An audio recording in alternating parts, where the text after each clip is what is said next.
बहुत बात होती है तारिक सईद साहब, मोहम्मद आमिर और इमाद वसीम की वापसी के हवाले से। आपने उन्हें करीब से देखा इस टूर्नामेंट में, आप किस तरह से देखते हैं उनकी कारकर्दगी को, इन दोनों खिलाड़ियों की बतौर ख़ास? देखिए, जो इमाद वसीम है और आमिर, दोनों ने कबल अज़ वक्त रिटायरमेंट ले ली थी और मुमकिन है इसकी और भी वजूहात हों, लेकिन बज़ाहिर इस वक्त वो ऐसा लगता था कि शायद लीग्स खेलना चाहते हैं, ख़ास तौर पर जो इमाद हैं वो आज़ादी के साथ। लेकिन अब क्योंकि वर्ल्ड कप सर पर आ गया है और जिस तरह की उन्होंने कारकर्दगी पेश की है, और मैं समझता हूँ पाकिस्तान टीम को ज़रूरत है इमाद वसीम की, और आमिर की भी ज़रूरत है। आमिर की भी ज़रूरत है, बिल्कुल ज़रूरत है, क्योंकि पाकिस्तान को फास्ट बॉलिंग में एक चाहिए, एक ऐसा खिलाड़ी जिस तरह शाहीन अफरीदी की फॉर्म जो है ये 19-20 हुई है रिसेंटली, तो आमिर जो है इनको होना चाहिए पाकिस्तान स्क्वाड में। अच्छा, ये दोनों खिलाड़ियों की जैसा आपने कहा कि कबल अज़ वक्त रिटायरमेंट इन्होंने ली है, आपको लगता है कि पाकिस्तान में इस किस्म का मसला ज़रूर अब हमें है? अगर हम समझने की कोशिश करें तो हम 5-5 साल पहले रिटायरमेंट लेने वाले खिलाड़ियों की तरफ देख रहे हैं वापस, बजाय आगे के। अभी आपने इंडिया को देखा, उन्होंने रिहाने को, पुजारा को test match series against England नहीं खिलाया, अपने नौजवान खिलाड़ियों को खिलाया। हम पीछे मुड़कर देख रहे हैं। नहीं, देखिए, इंडिया का मामला मुख्तलिफ है, वहाँ बहुत ज़्यादा क्रिकेट हो रही है, बहुत बड़ा मुल्क है, इसलिए खिलाड़ी भी ज़्यादा उभर कर सामने आ रहे हैं। तो पाकिस्तान में भी बेपनाह शौक़ है, लेकिन जो कोविड के दिन थे वो काफ़ी बड़ा सेटबैक था पाकिस्तान क्रिकेट के लिए, क्योंकि सब कुछ एक तातुल आ गया था, और अब उसी वो जो तातुल है वो जो ही ख़त्म हुआ है, उसके बाद जो एक्टिविटीज़ हैं क्लब की सतह पर या इवन डोमेस्टिक क्रिकेट की सतह पर, वो पूरी तरह बहाल हो रही हैं। तो प्लेयर्स ज़रूर सामने आएंगे, लेकिन पाकिस्तान, हम इसलिए थोड़ा सा हमें मोहम्मद आमिर या इमाद की तरफ भी देखना पड़ रहा है कि हमारे जो कई बॉलर्स हैं वो अनफिट हो गए हैं। ठीक है, हसनैन पूरी तरह फिट नहीं थे, इस तरह जो एहसानुल्लाह थे उनसे बड़ी ही ज़्यादा उम्मीदें हो गई थी, वो अनफिट हो गए। तो इस वजह से फिर आपको वो देखना पड़ता है। ख़ुद शाहीन अफरीदी अनफिट हो गए थे। तो फास्ट बॉलर्स जो हैं वैसे भी ये जब तक ये कारगर हों, जब तक ये खेल सकते हों, इनसे फ़ायदा उठाना चाहिए होता है। किसी मुल्क के पास जितने भी फास्ट बॉलर्स हों, वो सभी वो होते हैं उनके ग्रुप में और उनके सिस्टम में। कभी भी फास्ट बॉलर्स से आप वो कबल वक्त आपको छुटकारा पाना नहीं चाहिए होता है। ये जितने भी हों ये कम होते हैं, ये जितने भी हों कम होते हैं। तारिक साहब, कमेंट्री आपने PSL में हो रही है, उर्दू कमेंट्री, मरहूम इदरीस साहब, अल्लाह ताला उनके दर्जात बुलंद करे, वो आवाज़ बुलंद करते रहे पाकिस्तान में उर्दू कमेंट्री के हवाले से कि होना चाहिए। हम सब बहुत याद करते हैं उनको, अल्लाह ताला उनके दर्जात बुलंद करे।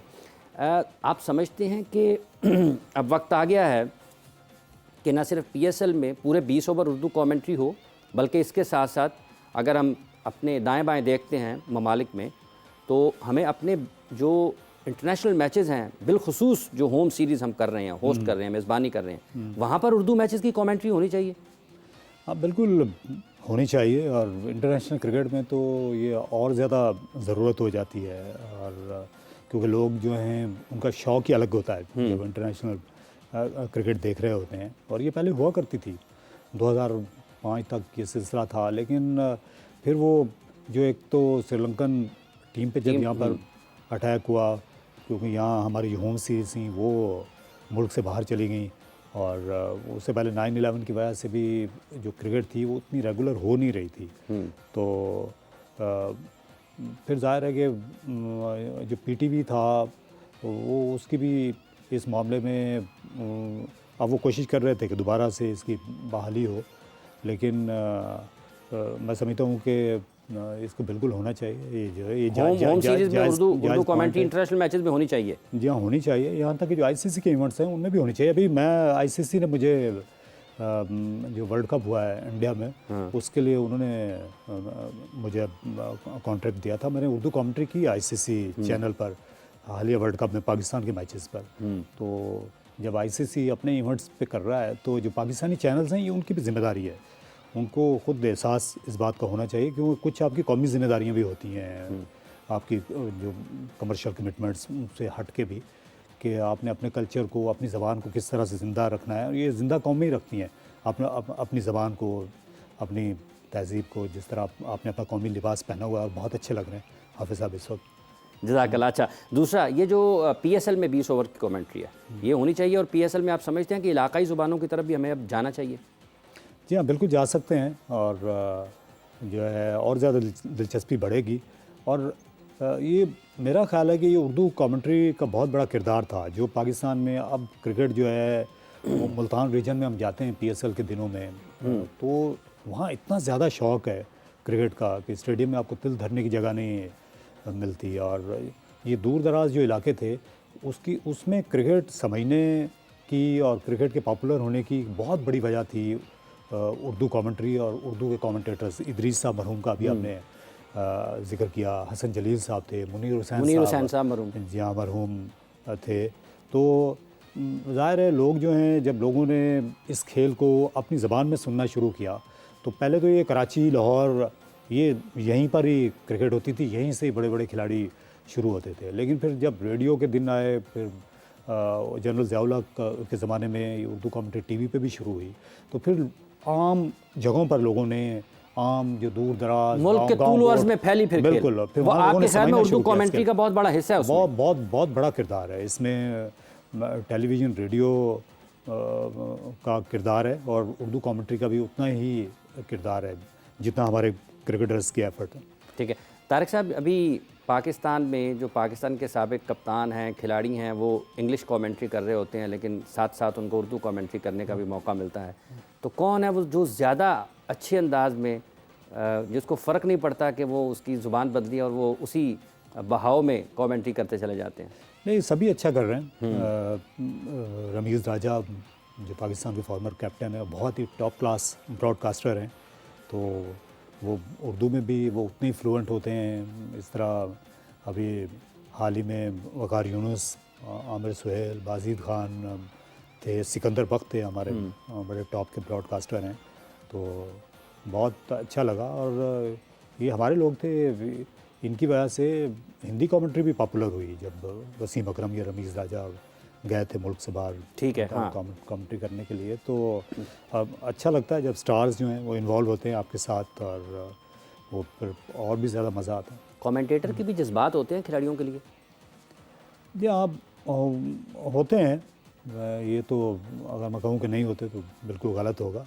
और जो वेस्ट इंडीज़ के एक बड़े फेमस कमेंटेटर गुजरे हैं, टोनी कोजियर, मेरा ख्याल है कि जब वो विव रिचर्ड बैटिंग कर रहे होते थे या मेल्कम मार्शल बॉलिंग कर रहे होते थे, तो वो उनकी कमेंट्री जो है वो एक अलग ही एक लेवल पे पहुंच जाया करती थी। और उनका बड़ा हाथ था वेस्ट इंडीज़ में, और वेस्ट इंडियन खिलाड़ियों को इतना बड़ा हीरो बनाने में, वर्ल्ड वाइड उनका तारुफ कराने में। तो जो उनका टोनी कोजियर साहब का बड़ा किरदार है इस सिलसिले में। अभी हम थोड़ा सा झुक रहे हैं अपने पाकिस्तान के कौमी खेल की तरफ। राना मुजाहिद साहब, ओलंपियन, इस वक्त हमें टेलीफोन लाइन पर ज्वाइन किया। राना साहब, अस्सलाम वालेकुम। जी वालेकुम सलाम जी। राना साहब बताइएगा, ये कौमी खेल की फेडरेशन किस समत में आगे बढ़ रही है? खेल एक है, फेडरेशन दो हैं, ओहदे दो हैं, और ओहदेदारान 4 हैं। नहीं आफर साहब, ऐसी कोई बात नहीं है। आप तो माशाल्लाह पुराने एक्सपीरियंस आदमी हैं, और ताहिर सईद साहब भी जो बैठे हैं माशाल्लाह, ये तारिक साहब, ये भी बड़े पुराने सीजन आदमी हैं। आपको पता है सारी इसकी फॉर्मेशन क्या होती है। अब कोई अपने मुंह से कहना शुरू कर दे कि मैं ये हूँ वो हूँ, वो तो नहीं हो सकता ना। ये तो एक तरीकाकार है, जो तरीकाकार आपको IOC देता है, ओलंपिक एसोसिएशन देती है, आपको FIH देती है, फिर आपकी कम्युनिटी जो नीचे से एसोसिएशन बनती है वो देती है, डिपार्टमेंट शामिल होते हैं, तो उनकी मॉनिटरिंग के लिए कुछ अदारे हैं वो करते हैं। तो उस सबको शामिल जब किया जाता है तो उससे फिर एक फेडरेशन बनती है। तो मैं समझता हूँ कि कोई दो नहीं है, एक फेडरेशन है जिसकी सदारत कल जनाब इलेक्टेड जो तारिक मीर बुख्ती साहब हैं वो बने हैं। हमारे मीर तारिक बुख्ती साहब जो है कल से सदर मुंतखब हो गए हैं पूरे। पहले उनको प्राइम मिनिस्टर ने नॉमिनेट किया था, और नॉमिनेशन करने का भी एक तरीकाकार है। जब कोई सदर रिजाइन कर दे तो उसको उसकी वेकेंट पोजीशन जो खाली हो जाती है उसके लिए हमारी क्लास 15 है कॉन्स्टिट्यूशन की, आप कहें तो मैं आपको भेज भी सकता हूँ। उसमें वाज़ेह तौर पर लिखा हुआ है कि as a pattern chief prime minister जो है वो नॉमिनेट करते हैं जिसको भी उन्होंने प्रेसिडेंट बनाना होता है, फिर उसको कांग्रेस वेट करती है। तो कल कांग्रेस ने आउट ऑफ 93 में से 62 वोट जो है वो तारिक बुख्ती साहब को दिए हैं। तो मैं समझता हूँ कि बिल्कुल क्लियर का बात है, इसमें कोई दो राय नहीं है। अब जो लोग ऐसी बातें कर रहे हैं उनको पता है, वो भी पता है उनको कि जो आईओसी की चार्टर की खिलाफ वर्जी करता है उसकी पनिशमेंट क्या है। राणा साहब, ये आईओसी की चार्टर की खिलाफ वर्जी की पाकिस्तान में बड़ी तकलीफ दे तारीख है। अगर हम कुछ 10-15 बरस पीछे चले जाते हैं, यहाँ पे तो पीओए एक मतवाजी बन गई थी। आपको पता ही है जी, हाफिज साहब, पीओए मतवाजी बनने के बाद फिर खत्म भी हुई, फिर खत्म उसी तरीके के साथ ही हुई जिस तरीके के साथ आईओसी का चार्टर था। तो मैं तो फिर आज आपको यही बात उसी पे लाना चाह रहा हूँ कि हमें उसको फॉलो करना है, बेशक खुशी से करें, बेशक दुख के साथ करें, करना उसी को फॉलो है। अच्छा, आप समझते हैं राणा साहब कि इस सारी सूरत हाल में पाकिस्तान का जो कौमी खेल है उसके लिए कुछ बेहतरी हो सकती है? क्योंकि आप हैं, आपके साथ आपके और भी दोस्त अहबाब हैं जो कि पाकिस्तान हॉकी से जिनका ताल्लुक़ है। अगर ये इसी अंदाज में दुनिया में पाकिस्तान का पैगाम जाएगा कि पाकिस्तान हॉकी फेडरेशन के एक ही मुल्क में 2 मुख्तलिफ शहरों में 2 मुख्तलिफ धड़े इंतखाबात करवा रहे हैं। देखिए, मैं समझता हूँ ये बड़ी बदकिस्मती की बात है हाफिज साहब कि जो आज पाकिस्तान हॉकी के साथ हुआ है, लेकिन इसमें यह भी देखना चाहिए कि गुनाहगार कौन है, किन्होंने ये करने की कोशिश की है। अब उसको आइडेंटिफाई करना चाहिए। तो जब ये आइडेंटिफाई हो जाएगी चीजें तो फिर मेरे ख्याल में ऐसी चीजों से रुक जाएगा। और बाकी जब कौमें सिविलाइज होती हैं, जब कौमें थोड़ा सा ये टाइम लेती हैं, तो इंशाल्लाह ताला ये मामला बहुत पीछे चले जाते हैं फिर।